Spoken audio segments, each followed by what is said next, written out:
အားလုံးပဲမင်္ဂလာပါနော်ဒါကတော့ဆရာစီမှာမိသားစုဝင်ထားတဲ့ဆရာရဲ့မိသားစုအဖွဲ့ဝင်တွေအတွက်ဆရာဒီဗီဒီယိုဖိုင်လေးကိုတင်ပေးရခြင်းဖြစ်ပါတယ်နော်ဘာဖြစ်လို့ဆရာဒီဗီဒီယိုဖိုင်လေးကိုတင်ပေးရလဲဆိုရင်ဆရာတို့ဒီတစ်ပတ်ပွဲစဉ်မှာ9ဒီတစ်လုံးပဲကြံပါတော့တယ်နော်ကြံကနန်းစီမှာကြံကနန်းမှာ9တစ်လုံးပဲကြံပါတော့တယ်ဒါကြောင့်မို့လို့မိသားစုအဖွဲ့ဝင်တွေထဲမှာဆရာကိုလာပြီးတော့မင်းနေကြတာရှိပါတယ်ဆရာကြီး9အခြေအနေလေးပြောပြပေးပါဦး9ဒီထွက်နိုင်ကြီးရှိလားဆိုလို့ဆရာဒီကဗီဒီယိုဖိုင်လေးနဲ့အတူဒီကလင်ဒါစီကြောလေးကိုဆရာတင်ပေးရခြင်းဖြစ်ပါတယ်နော်ဒါကြောင့်မို့လို့ဆရာတို့တစ်ချက်သွားပြီးတော့ကြည့်ကြမယ်နော်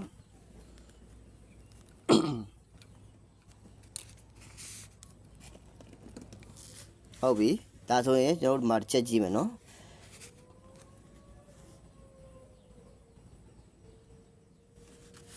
ဒီချာကြည့်မယ်နော်ကျွန်တော်ဒီမှာ9ဒီကဏ္ဍသတိကံဖြစ်ထားတယ်သတိကံဖြစ်တဲ့9ဒီသူ့ရဲ့နောက်အပတ်မှာမပြောက်ပတ်သည်ဆိုတော့ကျွန်တော်ဒီမှာ56ဆိုပြီးထွက်တယ်ကျွန်တော်ဒီမှာလည်းပဲ8ဒီကဏ္ဍသတိကံဖြစ်ထားတယ်ကဏ္ဍသတိကံဖြစ်တဲ့8ဒီသူ့ရဲ့နောက်အပတ်မှာမပြောက်ပတ်သည်ဆိုတော့ကျွန်တော်ဒီမှာ88ဆိုပြီးထွက်တယ်48ဆိုပြီးထွက်တယ်နော်ကျွန်တော်ကြာဆိုရင်ဒီမှာလည်းပဲ6ဒီကဏ္ဍသတိကံဖြစ်ထားတယ်ကဏ္ဍသတိကံဖြစ်တဲ့6ဒီသူ့ရဲ့နောက်အပတ်မှာမပြောက်ပတ်သေးဆိုတော့ကျွန်တော်ဒီမှာ61ဆိုပြီးကြာထားတယ်ဟုတ်တယ်နော်ဒါဆိုရင်ကျွန်တော်ဒီမှာလည်းပဲ8ဒီကဏ္ဍသတိကံဖြစ်ထားတယ်ကဏ္ဍသတိကံဖြစ်တဲ့8ဒီသူ့ရဲ့နောက်အပတ်မှာမပြောက်ပတ်သေးဆိုတော့ကျွန်တော်ဒီမှာ86ဆိုပြီးထွက်ထားတယ်ဒါဆိုရင်ကျွန်တော်ဒီမှာလည်းပဲချက်ကြည့်မယ်9ဒီကဏ္ဍသတိကံဖြစ်ထားတယ်ကဏ္ဍသတိကံဖြစ်တဲ့9ဒီသူ့ရဲ့နောက်အပတ်မှာမပြောက်ပတ်သေးဆိုတော့ကျွန်တော်ဒီမှာ99ထွက်တယ်94ဆိုပြီးထွက်တယ်ဒါဆိုရင်ကျွန်တော်ဒီမှာလည်းပဲ8ဒီကဏ္ဍသတိကံဖြစ်ထားလို့ကဏ္ဍသတိကံဖြစ်တဲ့8ဒီသူ့ရဲ့နောက်အပတ်မှာမပြောက်ပတ်သေးဆိုတော့ကျွန်တော်ဒီမှာ85ဆိုပြီးထွက်တယ်ဒါဆိုရင်ကျွန်တော်ဒီမှာလည်းပဲ3ဒီကဏ္ဍသတိကံဖြစ်ထားတယ်ကဏ္ဍသတိကံဖြစ်တဲ့3ဒီသူ့ရဲ့နောက်အပတ်မှာဆိုတော့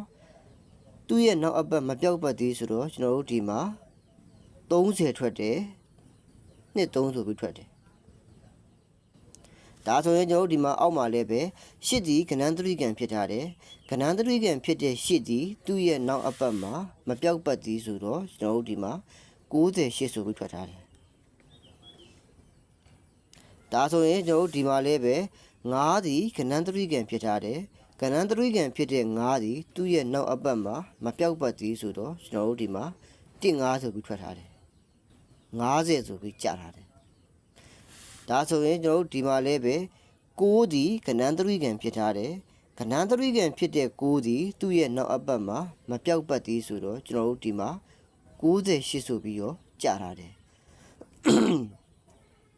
ဒါဆိုရင်ကျွန်တော်တို့ဒီမှာလည်းပဲခွန်ဒီကဏ္ဍသတိကံဖြစ်ထားတယ်ကဏ္ဍသတိကံဖြစ်တဲ့ခွန်ဒီသူ့ရဲ့နောက်အပတ်မှာမပြောက်ပတ်သေးဆိုတော့ကျွန်တော်တို့ဒီမှာ88ထွက်တယ်60ခွန်ဆိုပြီးထွက်တယ်ဒါဆိုရင်ကျွန်တော်တို့ဒီမှာလည်းပဲ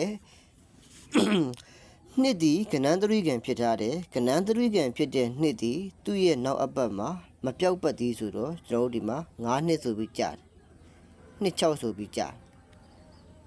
ဟုတ်ပြီနော်ဒါဆိုရင်ကျွန်တော်ဒီမှာလည်းပဲ1ဒီကဏ္ဍသတိကံဖြစ်ထားတယ်ကဏ္ဍသတိကံဖြစ်တဲ့1ဒီသူ့ရဲ့နောက်အပတ်မှာမပြောက်ပတ်သေးဆိုတော့ကျွန်တော်တို့ဒီမှာ6တိခွန်တိ14ဆိုပြီးထွက်ထားတယ်ဟုတ်တယ်နော်ဒါဆိုရင်ကျွန်တော်ဒီမှာလည်းပဲ3ညဒီကဏ္ဍသတိကံဖြစ်ထားတယ်ကဏ္ဍသတိကံဖြစ်တဲ့3ညဒီသူ့ရဲ့နောက်အပတ်မှာမပြောက်ပတ်သေးဆိုတော့ကျွန်တော်ဒီမှာ10ဆိုပြီးထွက်ထားတယ်ဒါဆိုရင်ကျွန်တော်ဒီမှာလည်းပဲ6ဒီကဏ္ဍသတိကံဖြစ်ထားတယ်ကဏ္ဍသတိကံဖြစ်တဲ့6ဒီသူ့ရဲ့နောက်အပတ်မှာမပြောက်ပတ်သေးဆိုတော့ကျွန်တော်တို့ဒီမှာ92ဆိုပြီးတော့ထွက်ထားတယ်ဒါဆိုရင်ကျွန်တော်ဒီမှာလည်းပဲ3ဒီကဏ္ဍသတိကံဖြစ်ထားတယ်ကဏ္ဍသတိကံဖြစ်တဲ့3ဒီသူ့ရဲ့နောက်အပတ်မှာမပြောက်ပတ်သေးဆိုတော့ကျွန်တော်ဒီမှာ83ဆိုပြီးတော့ထွက်ထားတယ်တို့ဒီမှာအောက်မှာလည်းပဲ6ဒီကဏ္ဍသတိကံဖြစ်ထားတယ်ကဏ္ဍသတိကံဖြစ်တဲ့6ဒီသူ့ရဲ့အောက်အပတ်မှာမပြောက်ပတ်သေးဆိုတော့ကျွန်တော်တို့ဒီမှာ26ဆိုပြီးကြာထားတယ် ဒါဆိုရင်ကျွန်တော်ဒီမှာလေးပဲ6ဒီကဏ္ဍတရိကံဖြစ်ထားတယ်ကဏ္ဍတရိကံဖြစ်တဲ့6ဒီသူ့ရဲ့နောက်အပတ်မှာမပြောက်ပတ်သည်ဆိုတော့ကျွန်တော်ဒီမှာ60ခွန်ဆိုပြီးကြာထားတယ်ဒါဆိုရင်ကျွန်တော်ဒီမှာလေးပဲ3ဒီကဏ္ဍတရိကံဖြစ်ထားတယ်ကဏ္ဍတရိကံဖြစ်တဲ့3ဒီသူ့ရဲ့နောက်အပတ်မှာမပြောက်ပတ်သည်ဆိုတော့ကျွန်တော်ဒီမှာ38ဆိုပြီးထွက်ထားတယ်35ဆိုပြီးတော့လေကြာထားတယ်ဟုတ်ပြီနော်ဒါဆိုရင်ကျွန်တော်ဒီမှာ8ဒီကဏ္ဍတရိကံဖြစ်ထားတယ်ကဏ္ဍတရိကံဖြစ်တဲ့8ဒီသူ့ရဲ့နောက်အပတ်မှာမပြောက်ပတ်သည်ဆိုတော့သူတို့ဒီမှာတော့မကြပေးသွားဘူးပေါ့နော်သူကဒီမှာပိတ်ရက်တရလည်းရှိတာပေါ့နော်ပိတ်ရက်တရလည်း2ရက်တောင်ဖြစ်နေလို့မကြပေးပါဘူးထားလိုက်တော့ကိစ္စမရှိဘူးနော်ကျွန်တော်ဒီမှာလည်းပဲ6ဒီကဏ္ဍတရိကံဆက်ဖြစ်တယ်ကဏ္ဍတရိကံဖြစ်တဲ့6ဒီသူ့ရဲ့နောက်အပတ်မှာမပြောက်ပတ်သည်ဆိုတော့ကျွန်တော်ဒီမှာ16ဆိုပြီးတော့ကြာတယ်ဟုတ်တယ်နော်ဟုတ်တယ်နော်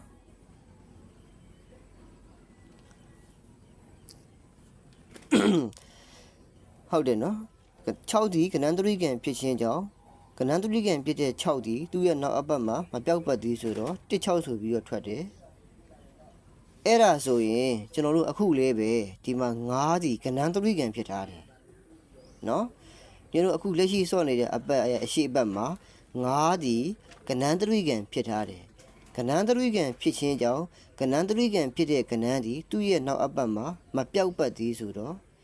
ကျုပ်ဒီမှာ9ဒီနော်ကဏ္ဍတရိကံဖြစ်တဲ့9ဒီသူ့ရဲ့နောက်အပတ်မှာမပြောက်ပတ်သည်ဆိုတော့ကျွန်တော်တို့9ဒီတနင်္လာမှာလည်းမကြသေးဘူးအင်္ဂါမှာလည်းမထွက်သေးဘူးဗုဒ္ဓဟူးနေ့မှာလည်း9ဒီမထွက်သေးဘူးကြာသပတေးနေ့မှာလည်း9ဒီမကြသေးဘူးဒါကြောင့်မို့လို့ဒီနေ့တနေ့တာပဲကြံပါတော့တယ်ဒါကြောင့်မို့လို့9ပတ်ဒီကိုပဲတီးတန့်လိုက်နေတဲ့မိသားစုတို့ဒီနေ့တနေ့တာပဲကြံတဲ့အတွက်ကြောင့်မို့လို့မိသားစုတို့ရဲ့ထိုးကြီးတဝက်အရာတော့ကစားပေးပါနော်ထိုးကြီးတဝက်အရာတော့9ကိုကစားပေးပါ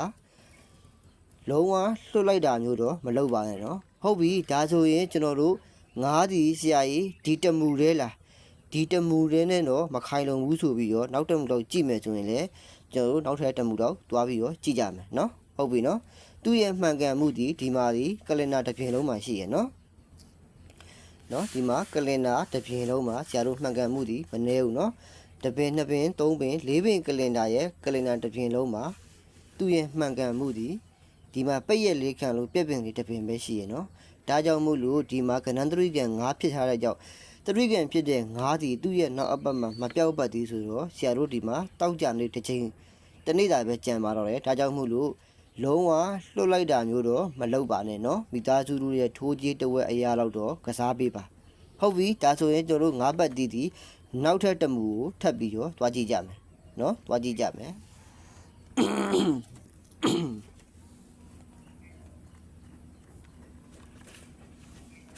ဟုတ်ပြီကျွန်တော်တို့ဒီမှာနောက်ထပ်တမူတွားကြည့်ကြမယ်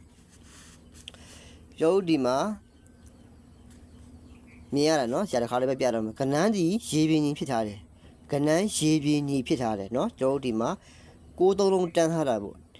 တနေ့တည်းမှာကဏ္ဍတစ်လုံးကို3လုံးတန်းထားရင်ကဏ္ဍရေပြင်းကြီးလို့ခေါ်ပါတယ်နော်မှတ်ထားကြပါနော်ဟုတ်ပြီဒါဆိုရင်ဒီမှာ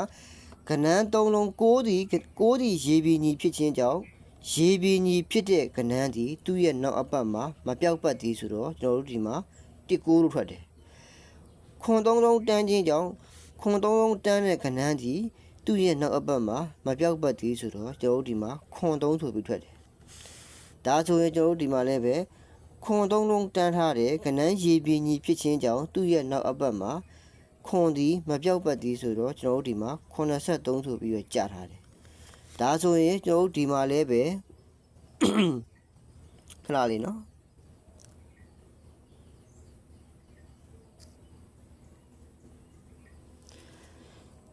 ပြန်ပြမယ်နော်ခွန်ဒီမှာကဏ္ဍ3လုံးရေပြင်းကြီးဖြစ်ကြတယ်ရေပြင်းကြီးဖြစ်တဲ့ခွန်ဒီသူ့ရဲ့နောက်အပတ်မှာမပြောက်ပတ်သည်ဆိုတော့ကျွန်တော်တို့ဒီမှာ1ခွန်ဆိုပြီးကြာတယ်နော်ဒါဆိုရင်ကျွန်တော်တို့ဒီမှာလည်းပဲတုံညဒီကဏ္ဍ3လုံးရေပြင်းကြီးဖြစ်ကြတယ်ရေပြင်းကြီးဖြစ်တဲ့တုံညဒီသူ့ရဲ့နောက်အပတ်မှာမပြောက်ပတ်သည်ဆိုတော့80ဆိုပြီးထွက်တယ်တုံညဘူးဆိုပြီးကြာတယ်ဒါဆိုရင်ကျွန်တော်တို့ဒီမှာလည်းပဲ1ဒီကဏ္ဍ3လုံးတန်းထားတယ်ကဏ္ဍ3လုံးရေပြင်းကြီးဖြစ်ခြင်းကြောင့်သူ့ရဲ့နောက်အပတ်မှာ တစ်ဒီမပြောက်ပတ်သည်ဆိုတော့ကျွန်တော်တို့ဒီမှာတစ်ခွန်ဆိုပြီးကြားတယ်ဟုတ်တယ်နော်ဒါဆိုရင်ကျွန်တော်တို့ဒီမှာလည်းပဲနှစ်ဒီကဏ္ဍသုံးလုံးရေပြင်းကြီးဖြစ်ထားတယ်ကဏ္ဍသုံးလုံးရေပြင်းကြီးဖြစ်တဲ့နှစ်ဒီသူ့ရဲ့နောက်အပတ်မှာမပြောက်ပတ်သည်ဆိုတော့ကျွန်တော်တို့ဒီမှာနှစ်9ဆိုပြီးကြားတယ်ဟုတ်တယ်နော်ဒါဆိုရင်ကျွန်တော်တို့ဒီမှာ6ဒီလည်းပဲကဏ္ဍသုံးလုံးရေပြင်းကြီးဖြစ်ထားတယ်ရေပြင်းကြီးဖြစ်တဲ့6ဒီသူ့ရဲ့နောက်အပတ်မှာမပြောက်ပတ်သည်ဆိုတော့ကျွန်တော်တို့ဒီမှာ6 8ဆိုပြီးကြားထားတယ်ဟုတ်ပြီနော်ဒါဆိုရင်ကျွန်တော်တို့ဒီမှာလည်းပဲ4ဒီကဏ္ဍသုံးလုံးရေပြင်းကြီးဖြစ်ထားတယ်ရေပြင်းကြီးဖြစ်တဲ့4ဒီသူ့ရဲ့နောက်အပတ်မှာမပြောက်ပတ်သည်ဆိုတော့ကျွန်တော်တို့ဒီမှာ54ဆိုပြီးကြားထားတယ်ဟုတ်တယ်နော်ဒါဆိုရင်ကျွန်တော်တို့ဒီမှာလည်းပဲ8ဒီကဏ္ဍသုံးလုံးရေပြင်းကြီးဖြစ်ထားတယ်ကဏ္ဍသုံးလုံးရေပြင်းကြီးဖြစ်ခြင်းကြောင့်သူ့ရဲ့နောက်အပတ်မှာ8ဒီမပြောက်ပတ်သည်ဆိုတော့80ဆိုပြီးထွက်တယ်38ဆိုပြီးထွက်တယ်ဟုတ်တယ်နော်ဒါဆိုရင်ကျွန်တော်တို့ဒီမှာလည်းပဲ9ဒီကဏ္ဍသုံးလုံးရေပြင်းကြီးဖြစ်ထားတယ်ရေပြင်းကြီးဖြစ်တဲ့ကဏ္ဍဒီသူ့ရဲ့နောက်အပတ်မှာမပြောက်ပတ်သည်ဆိုတော့ကျွန်တော်တို့ဒီမှာ15ဆိုပြီးထွက်တယ်ဒါဆိုရင်ကျွန်တော်တို့ဒီမှာလည်းပဲ8ဒီကဏ္ဍသုံးလုံးရေပြင်းကြီးဖြစ်ထားတယ်ရေပြင်းကြီးဖြစ်တဲ့8ဒီသူ့ရဲ့နောက်အပတ်မှာမပြောက်ပတ်သည်ဆိုတော့သူဒီတပင်လေးတော့မကြပေဘူးเนาะကျွန်တော်တို့ကလင်နာစီးကျော်မူတွေဖော်မြူလာတွေအရာဒီမှာတပင်ပြက်ချင်းကြောင့်နောက်အပတ်မှာမူတွေဒီအားကောင်းပါတယ်เนาะသူဒီမှာလဲတောက်ကြလေးမှာပိတ်ရထွက်သွားလို့ကိစ္စမရှိဘူးเนาะကိစ္စမရှိဘူးကျွန်တော်ဒီဘက်ကိုတစ်ချက်ဆက်ကြည့်မယ်ဒီမှာ6ဒီကဏ္ဍသုံးလုံးရေပြင်းကြီးဖြစ်ထားတယ်ကဏ္ဍသုံးလုံးရေပြင်းကြီးဖြစ်တဲ့6ဒီသူ့ရဲ့နောက်အပတ်မှာမပြောက်ပတ်သည်ဆိုတော့ကျွန်တော်တို့ဒီမှာ89ဆိုပြီးကြားတယ်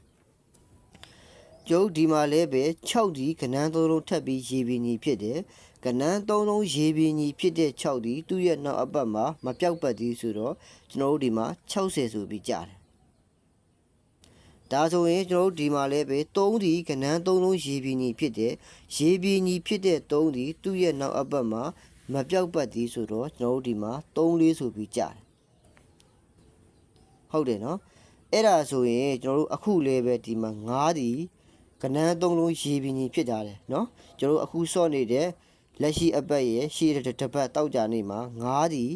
ကဏ္ဍသုံးလုံးရေပြင်းကြီးဖြစ်ထားတယ်ဒါကြောင့်မို့လို့ကဏ္ဍသုံးလုံးရေပြင်းကြီးဖြစ်ခြင်းကြောင့်ရေပြင်းကြီးဖြစ်တဲ့ကဏ္ဍဒီသူ့ရဲ့နောက်အပတ်မှာမပြောက်ပတ်သည်ဆိုတော့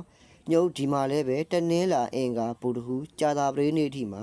9ဒီမလာသေးဘူးเนาะဒါကြောင့်မို့လို့တောက်ကြနေတနေ့တာပဲကြံတော့တယ်ကဏ္ဍသုံးလုံးရေပြင်းကြီးဖြစ်ခြင်းကြောင့်ညုပ်ဒီမှာ9ပတ်ဒီ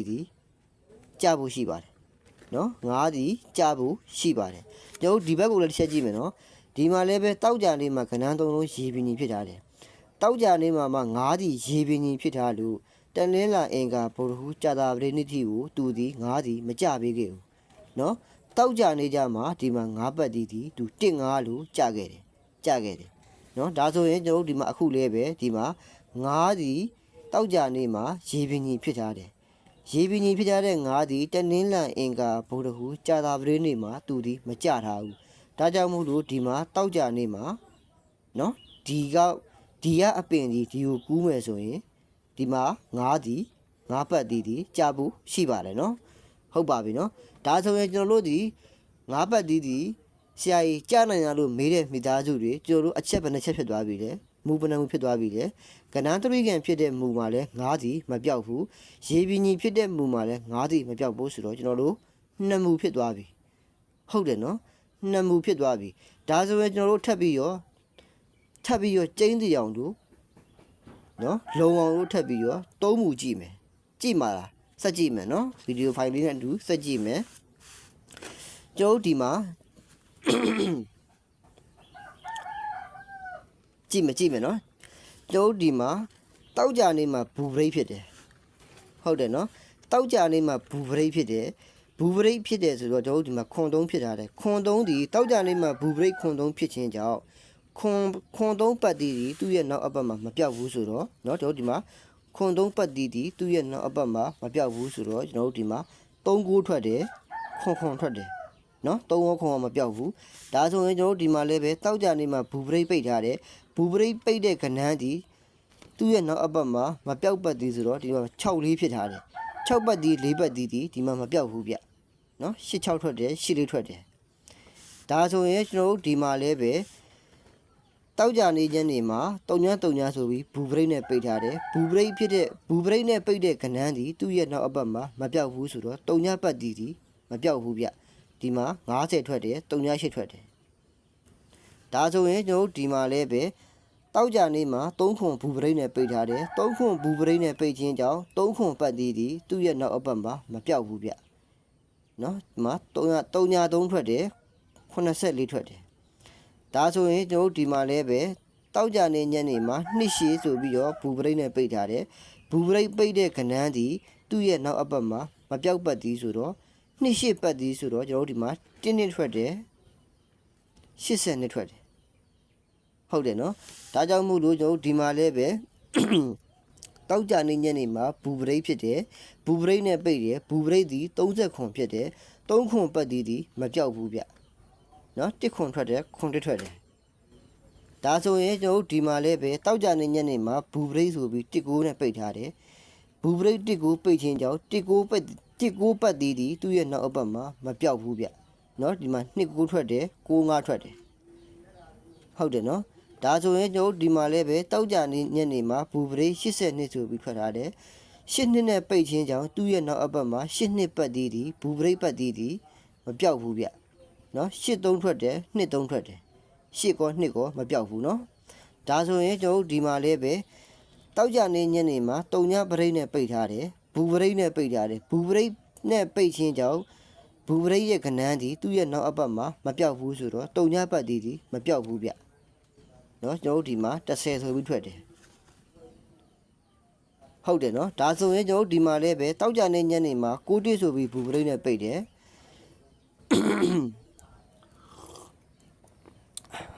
ကျွန်တော်ဒီမှာတောက်ကြနေညနေမှာ6တိဆိုပြီးတော့ဘူပရိတ်နဲ့ပိတ်တယ်ဘူပရိတ်နဲ့ပိတ်ခြင်းကြောင့်ဘူပရိတ်ပိတ်တဲ့ကဏ္ဍသည်သူ့ရဲ့နောက်အပတ်မှာ6ပတ်ဒီ1ပတ်ဒီမပြောက်ဘူးဆိုတော့ကျွန်တော်ဒီမှာဒီ9တိဆိုပြီးကြာဟုတ်တယ်နော်ဒါဆိုရင်ကျွန်တော်တို့ဒီမှာလည်းပဲတောက်ကြနေညနေမှာဘူပရိတ်28နဲ့ပိတ်ထားတယ်28နဲ့ပိတ်ခြင်းကြောင့်ဘူပရိတ်ပိတ်ဘူနော်ဘူပရိတ်နဲ့ပိတ်တဲ့ကဏ္ဍသည်သူ့ရဲ့နောက်အပတ်မှာမပြောက်ပတ်သည်ဆိုတော့ကျွန်တော်ဒီမှာ28ပတ်သည်ဆိုတော့2ပတ်သည်8ပတ်သည်ဆိုတော့25ထွက်တယ်38ထွက်တယ်ဒါဆိုရင်ကျွန်တော်ဒီမှာလည်းပဲတောက်ကြနေညနေမှာဘူပရိတ်နဲ့ပိတ်တယ်ဘူပရိတ်ပိတ်တဲ့ကဏ္ဍသည်သူ့ရဲ့နောက်အပတ်မှာမပြောက်ပတ်သည်ဆိုတော့6 4ပတ်သည်ဒီမှာ6ပတ်ဒီ4ပတ်ဒီ4 6ဆိုပြီးတော့ထွက်သွားတယ်ဟုတ်ပြီနော်ဒါဆိုရင်ကျွန်တော်ဒီမှာလည်းပဲတောက်ကြနေညနေမှာဘူပရိတ်နဲ့ပိတ်ထားတယ်83ဆိုပြီးဘူပရိတ်နဲ့ပိတ်တယ်ဘူပရိတ်နဲ့ပိတ်ခြင်းကြောင့်ဘူပရိတ်နဲ့ပိတ်တဲ့ကဏ္ဍဒီသူ့ရဲ့နောက်အပတ်မှာမပြောက်ပတ်ဒီဆိုတော့ကျွန်တော်ဒီမှာခွန်ပတ်ဒီ3ပတ်ဒီမပြောက်ပတ်ဒီဆိုတော့38ထွက်တယ်80ခွန်ထွက်တယ်ဟုတ်တယ်နော်ဒါဆိုရင်ကျွန်တော်ဒီမှာလည်းပဲတောက်ကြနေညနေမှာ82ဆိုပြီးဘူပရိတ်နဲ့ပိတ်တယ်ဘူပရိတ်နဲ့ပိတ်ခြင်းကြောင့်သူ့ရဲ့နောက်အပတ်မှာမပြောက်ပတ်သည်ဆိုတော့8နှစ်ဆိုတဲ့ပတ်သည်ဒီကျွန်တော်ဒီမှာ8ပတ်သည်2ပတ်သည်ဒီ8တစ်ထွက်တယ်52ဆိုပြီးထွက်တယ်ဟုတ်တယ်နော်အဲ့ဒါဆိုရင်ကျွန်တော်ဒီမှာလည်းပဲကြံခဲ့တဲ့အပတ်ကနော်အခုလက်ရှိစောနေတဲ့ကြံခဲ့တဲ့ရှေ့အပတ်ကတောက်ကြနေညနေမှာကျွန်တော်တို့9ဆိုပြီးတော့ဘူပရိတ်နဲ့ပိတ်ထားတယ်ဟုတ်တယ်နော်9ဆိုပြီးတော့ဘူပရိတ်နဲ့ပိတ်ထားတယ်ဘူပရိတ်နဲ့ပိတ်ခြင်းကြောင့်ဘူပရိတ်ရဲ့ပိတ်ခြင်းရဲ့ကဏ္ဍသည်သူ့ရဲ့နောက်အပတ်မှာမပြောက်ပတ်သည်ဆိုတော့ကျွန်တော်တို့ဒီမှာ9ဖြစ်ထားလို့ကြောင့်9ပတ်သည်ဒီမပြောက်ပတ်သည်ဆိုတော့ကျွန်တော်တို့တနင်္လာအင်္ဂါပုဒ်ခုကြာသာပတေးနေ့ဒီမှာလည်းသူဒီမကြသေးဘူးเนาะမကြသေးဘူးဒါကြောင့်မို့လို့ဒီမှာချိုးရမှာဒီ9ပတ်သည်ဖြစ်ပါတယ်ဗျเนาะ9ပတ်သည်ဖြစ်ပါတယ်ဒါဆိုရင်ကျွန်တော်တို့ဒီ9ပတ်သည်ဒီကလင်နာစီကျော်အရာဆိုပြီးမူပနံမှုဖြစ်သွားပြီလေ3မှုဖြစ်သွားပြီเนาะကနန်းရေပြည်ညီဖြစ်ခြင်းကြောင့်သူ့ရဲ့နောက်အပတ်မှာမပြောက်ပတ်သည်9เนาะကျွန်တော်ကနန်းသည်ကနန်းသရိကံဖြစ်ခြင်းကြောင့်လည်းပဲเนาะကျွန်တော်ဒီမှာကနန်းသရိကံဖြစ်ခြင်းကြောင့်လည်းပဲသူ့ရဲ့နောက်အပတ်မှာမပြောက်ပတ်သည်9ဆိုတော့2မှုဖြစ်သွားပြီเนาะဒါဆိုရင်ကျွန်တော်ဒီမှာလည်းပဲတောက်ကြနေညနေမှာဘူပရိတ်နဲ့ပိတ်ခြင်းကြောင့်ဘူပရိတ်နဲ့ပိတ်တဲ့ကနန်းသည်သူ့ရဲ့နောက်အပတ်မှာမပြောက်ပတ်သည်ဆိုတော့လေဒီမှာ9ဖြစ်နေတဲ့အတွက်ကြောင့်မလို့ဒီမှာ9เนาะ3မှုဖြစ်သွားပြီဒါဆိုရင်ကျွန်တော်တို့ဒီ နောက်ထပ်ထက်ကြည့်အောင်မှာတက်မှုတော့နောက်ထပ်တက်မှုတော့ထက်ကြည့်အောင်မှာဗီဒီယိုဖိုင်လေးရလည်းနည်းနည်းတော့ရှည်မယ်နော်မိသားစုတွေအားလုံးကငါးအခြေအနေလေးကိုဆရာကြီးပြောပြပေးပါဆိုလို့ဒီဗီဒီယိုဖိုင်လေးကိုလုပ်ပေးတာဒါဆိုရင်ကျွန်တော်ထက်ကြည့်မယ်ဗျနောက်တစ်မှုနော်နောက်တစ်မှုထက်ကြည့်မယ်ကျွန်တော်ဒီမှာတောက်ကြနေညနေမှာအလဲအပူးဖြစ်ထားတယ်နော်တောက်ကြနေညနေမှာအလဲအပူးဖြစ်ထားတယ်အလဲအပူးဖြစ်တဲ့ကဏ္ဍဒီ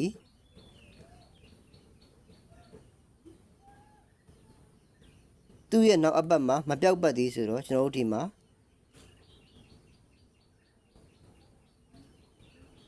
sorry နော်မှားပါလို့ကျွန်တော်တို့ဒီမှာတောက်ကြနေညနေမှာအလဲအပူးဖြစ်ထားတယ်တောက်ကြနေညနေမှာအလဲအပူးဖြစ်တိုင်းသူ့ရဲ့နောက်အပတ်မှာငါးသည်မပြောက်ဘူးဗျနော်ဒီမှာငါး6ထွက်တယ်3 5ထွက်တယ်နော်ဒါဆိုရင်ကျွန်တော်ဒီမှာလည်းပဲတောက်ကြနေညနေမှာအလဲအပူးဖြစ်ထားတယ်နော်ဒီမှာတောက်ကြနေညနေမှာအလဲအပူးဖြစ်ထားတယ်အလဲအပူးဖြစ်တိုင်းကိုသူ့ရဲ့နောက်အပတ်မှာ9ပတ်တည်တည်မပြောက်ဘူးဗျ6 5ဆိုပြီးထွက်တယ်2 5ဆိုပြီးထွက်တယ်ဟုတ်တယ်နော်ဒါဆိုရင်ကျွန်တော်ဒီမှာလည်းပဲတောက်ကြနေညနေမှာအလဲအပူးဖြစ်ထားတယ်တောက်ကြနေညနေမှာအလဲအပူးဖြစ်တိုင်းကိုသူ့ရဲ့နောက်အပတ်မှာ9စီမပြောက်ပတ်သေးဆိုတော့ကျွန်တော်ဒီမှာ53ဆိုပြီးထွက်တယ်ဟုတ်တယ်နော်ဒါဆိုရင်ကျွန်တော်ဒီမှာလည်းပဲတောက်ကြနေညနေမှာအလဲအပူးဖြစ်ထားတယ်9စီတောက်ကြနေညနေမှာအလဲအပူး9စီဖြစ်ခြင်းကြောင့်သူ့ရဲ့နောက်အပတ်မှာမပြောက်ပတ်သေး9ဆိုတော့ကျွန်တော်တို့ဒီမှာ1 5ဆိုပြီးထွက်တယ်ဟုတ်တယ်နော်ဒါဆိုရင်ကျွန်တော်ဒီမှာလည်းပဲတောက်ကြနေညနေမှာအလဲအပူးဖြစ်တိုင်းကိုသူ့ရဲ့နောက်အပတ်မှာမပြောက်ပတ်သေး9ဆိုတော့ကျွန်တော်တို့ဒီမှာ9 6ထွက်တယ်9 5ထွက်တယ်9 9ထွက်တယ်ဟုတ်တယ်နော်ဒါဆိုရင်ကျွန်တော်ဒီမှာလည်းပဲတောက်ကြနေညနေမှာအလဲအပူးဖြစ်ထားတယ်တောက်ကြနေညနေမှာအလဲအပူးဖြစ်တိုင်းကိုသူ့ရဲ့နောက်အပတ်မှာမပြောက်ပတ်သေး9ဒီ52ဆိုပြီးထွက်တယ်ဒါဆိုရင်ကျွန်တော်ဒီမှာလည်းပဲတောက်ကြနေညနေမှာ9 5ဆိုပြီးအလဲအပူးဖြစ်ထားတယ်ဟုတ်တယ်နော်9 5ဆိုပြီးအလဲအပူးဖြစ်ခြင်းကြောင့်သူ့ရဲ့နောက်အပတ်မှာ9ပတ်တည်စီမပြောက်ဘူးဗျနော်တနင်္လာအင်္ဂါဗုဒ္ဓဟူးကြာတာပရိနိတိ9စီမကြသေးဘူးဟုတ်ပြီနော်ဒါကြောင့်မို့လို့ကလင်နာစီရောအရာမှာဆရာတို့ဒီမူတွေဖော်မြူလာတွေအရာပေးတာပါနော်ဒါကြောင့်မို့လို့9စီပျောက်နိုင်လားလာနိုင်လားဆိုတဲ့ဆရာရဲ့မိသားစုအဖွဲ့ဝင်အားလုံးအတွက်ကိုဒီဗီဒီယိုဖိုင်လေးလုပ်ပေးရခြင်းဖြစ်ပါတယ်ဒါကြောင့်မို့လို့ဒီနေ့တနေ့တာမှာဆရာတို့ဒီ9ပတ်ကြီးကိုလုံးဝလွှတ်လိုက်တာမျိုးတော့မကစားနဲ့နော်ဆရာတို့ဒီနေ့ထိုးမှဒီ9ပတ်ကြီးနဲ့ထိုးမယ်နော်တင်ပြီးတော့မထိုးနဲ့တော့နော်ထပ်ပြီးတော့ပတ်စံကိုငွေအမောက်ကိုထပ်ပြီးတော့စာတို့တော့မတင်နဲ့တော့တပတ်တာဒီ9ပတ်ကြီးကိုလိုက်နေတဲ့မိသားစုရဲ့ရှုံးကျွေးအရာတော့ကိုပဲကစားပါနော်မိသားစုတို့ရဲ့ရှုံးကျွေးအရာတော့ပဲကစားပါနော်9ပတ်ကြီးကို50နဲ့56နဲ့55နဲ့ကိုကစားလို့ရရနော်50လေးပါထည့်ပြီးကစားနော်ဆရာဒီမှာမိသားစုအမျိုးတွေကိုဒီဗီဒီယိုဖိုင်ရပဲတစ်ခါလေးပြောလိုက်နော်50လေးပါတကွက်ထည့်ကစားပါနော်5လေးပါတကွက်ထည့်ကစားပါဟုတ်ကဲ့ပါအားလုံးပဲကျေးဇူးတင်ပါတယ်နော်ဒါကြောင့်မလို့ဆရာရဲ့မိသားစုအဖွဲ့ဝင်တွေအားလုံး9နှစ်4တစ်ဆိုတဲ့အခွေကိုကစားနေတဲ့မိသားစုတွေလည်းကစားလို့ရပါတယ်နော်9နှစ်4တစ်အပူပါအခွေကိုကစားနေတဲ့မိသားစုတွေလည်းကစားလို့ရပါတယ်9ပတ်ကြီးကိုပဲကစားနေတဲ့မိသားစုတွေလည်းကစားလို့ရပါတယ်နော်ဟုတ်ပါပြီအားလုံးပဲကျေးဇူးတင်ပါတယ်နော်ဒါကြောင့်မလို့ဆရာတို့ဒီမှာတောက်ကြနေမှာဆရာတို့9ပတ်ကြီးလေးနဲ့နော်9ပတ်ကြီးလေးနဲ့ကစားမယ်နော်ဆရာထင်ပါတယ်9စီမပြောက်ပါဘူး9စီလာဖို့ရှိပါတယ်နော်တူစီဒီလောက်အားကောင်းနေရပဲဗျာနော်ကလင်နာစီကျော်အရာမှာဒီလောက်အားကောင်းနေတာပဲနော်ဟုတ်ကဲ့ပါအားလုံးပဲကျေးဇူးတင်ပါတယ်နော်အားလုံးပဲဘိုင်ဘိုင်